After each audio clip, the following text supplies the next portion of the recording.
liked his car by itself on track. We're going to see what kind of lap he can lay down here. Well, and we saw Kyle Busch have a car fast enough to be in the 17th position that first round without the help of draft. So you've got some cars that just believe they know they have enough speed, and then you're going to have some clingers, some hanger-oners, Adam, and that's what I think you see here with Brian Scott. Right behind him comes Brendan Gaughan, maybe getting a little draft off his teammate. It's a very little draft, though, about half a straightaway, but any little bit helps, huh, Kenny? Yeah, I mean, listen, this is big what Brian Scott's doing, but the show right now is on pit road. The two is, trying to sit on poles all by himself. He can't go out.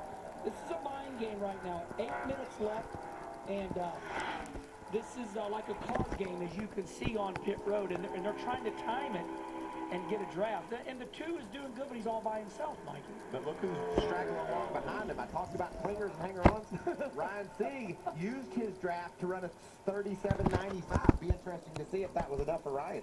Fastest of those three cars that were on track is Brian Scott, who was out front. A 37.67 for him. Gone right behind a 37.68. You talked, Michael, about the 37.95 for Ryan Sieg. And now back to what Kenny was talking about. Those drivers sitting down on the pit lane, jockeying for position. And with 8 minutes to go, they have plenty of time. It becomes a question of who pulls out of line first, and there goes Alex Bowman. It's because he doesn't want any part of this game. He doesn't want to get caught. I mean, Mikey, we only have 7 minutes left. Yeah, they just need 1 minute, though. And if that whole clock goes out there, we're going to have some fun TV because it'll be interesting watching them try to sort it out. Top 10 speed in that first round for Alex Bowman. So he believes he has the speed to go out there and do it by himself, Adam, but I don't know. 20 cars getting a group, they're going to run some fast times. I wonder, though, for a guy like Alex Bowman and the drivers who have already been on track, if the thought process is, I'm going to go out and make my lap, so I have a lap. And if these guys mess around on pit road too long, and there's 20 of them down there that are going to play the waiting game, it appears, if they don't all get back to the start-finish line by the time the red and black flags are out, my time may stand up and I'll advance, and they will not record a time here in round 2.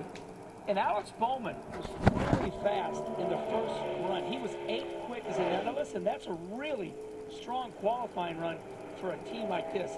This is a great team. Got a great sponsor, but we're not used to seeing that car qualify that well.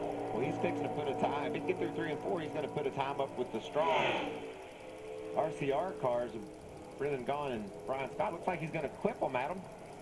Yeah, he's good here by 5/100ths of a second as he gets to the start-finish line. Lost a little bit of speed, but good enough to go to the top. A 37.628 seconds for the 25. Yeah, let's put this into perspective. He just out-qualified Brian Scott and Brendan Gaughan. That is fast. He's got a good car. How about the fact he was only 5/1000ths of a second with that lap off of what he ran in the opening round. Good lap for Alex Bowman, and I'll tell you what, the waiting game is on. 6 minutes to go in the session, Vince. Well, the 9 of Chase Elliott, he's the 4th car in line, and you see just ahead of him is the 43. That's Dakota Armstrong. What the 9 team would like to do is when Armstrong rolls, for Chase to roll with him, and they feel like the 9 is faster than the 43, but the 43 is just fast enough to get out ahead of him a little bit, and then the 9 can get that draft and go ahead and get past him, but use that draft in the process. So even though these two aren't teammates, not even the same manufacturer, the 9 definitely has its eyes on the 43, hoping the 43 rolls, and when it does, look for the 9 to follow. By the way, they said at 45 seconds, they got to go regardless.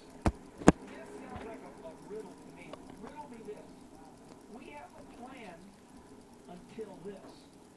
They all have a plan, Mikey, but what if it doesn't work? Well, you see, this line is pretty well organized. I mean, one might debate that that's one single line. You can see Denny jockeying to have an angle to get out in that number 20 Sun Energy 1 car, so he wants to get out. But Adam, if you pull out a line toward the front, you got to keep going. You can't pull up to the front and form a second line. Once you pull out, you must keep going to go onto the track to qualify. So nobody wants to go out.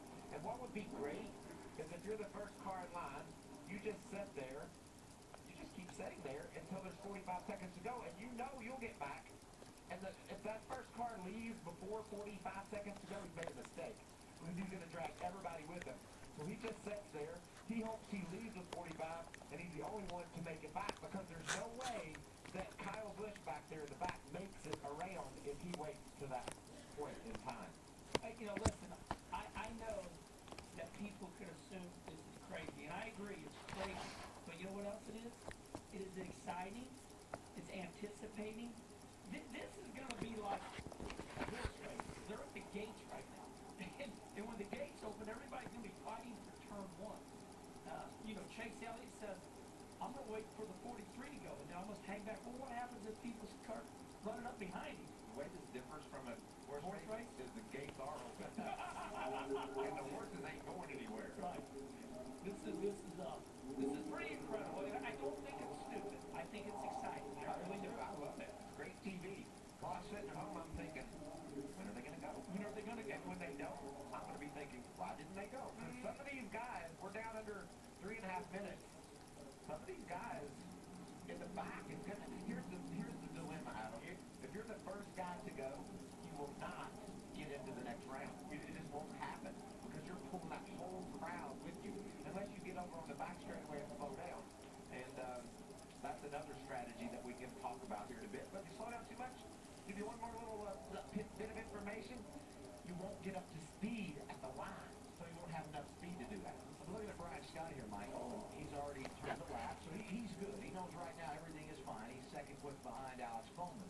He's doing something, though, that we've seen Eric Jones do in the Camping World Truck Series that has qualifying like this almost each and every week, and that is I get my lap in. I know I'm good in that category. Then I pull back in at the tail end where I'm going to be in the perfect position to benefit from the draft and start to hear some engines fire down there on the pit. Well, we're just talking about getting into the last round to have a chance at the pole. These games are much more intense than what we see in the truck series. Generally, the good trucks know they're going to make the final 12. Here, we're just trying to race into the final 12. Okay, Mike, you just mentioned the word truck. Okay, the last race here last year, the trucks played this game, and guess what happened? Nobody went on the track, and Ryan Blaney got the pole. So, Look at that. Okay, where's the video game? Yeah, so we've seen this movie with the trucks last year. How about that? 2 minutes to go. That means an hour and a minute and 15 seconds until someone needs to roll off the pit lane to get back around. Bubba said he was going to do. Here we go. Ryan Reed right behind his teammate. Elliott Sadler, one of the Roush cars, pulls out, and that's going to start the Beehive. Here they come, and a minute and a half remaining in the session. And I'm going to tell you what, the rule is you have to stay below the yellow line. That is the NASCAR rule. So, Until you come off the turn two. exactly. So if you're wondering why you're running around the grass, that's why. Let's watch Chris Buescher. I said the guy that started this will not make the next round. Chris Buescher is the first car in line, and they are strung out behind him. I know he isn't going to outrun his teammate Ryan Reed because Reed is drafting up on Buescher right now.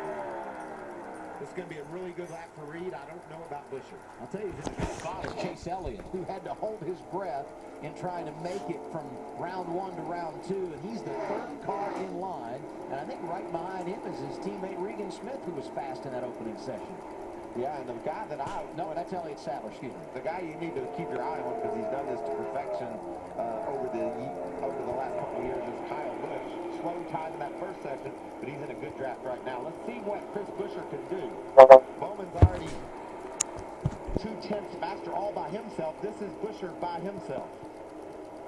Buescher at the line is fourth, drops to fifth when Ryan Reed crosses. Chase Elliott to the top. He drops down to third. Regan Smith now the fastest in the session. Kyle Larson just jumps up to second. Keep going, Adam. You're going to have to take this. It's just going to be perpetual faster times. Now, Denny Hamlin was the lead, and behind him was Ty Dillon, who goes P1. Then it's Joey Logano, and time about to run That's out it. here at Michigan. Now, well, they all made it. Oh, my gosh. That is the first time this year that I've seen it to perfection. When time ran out,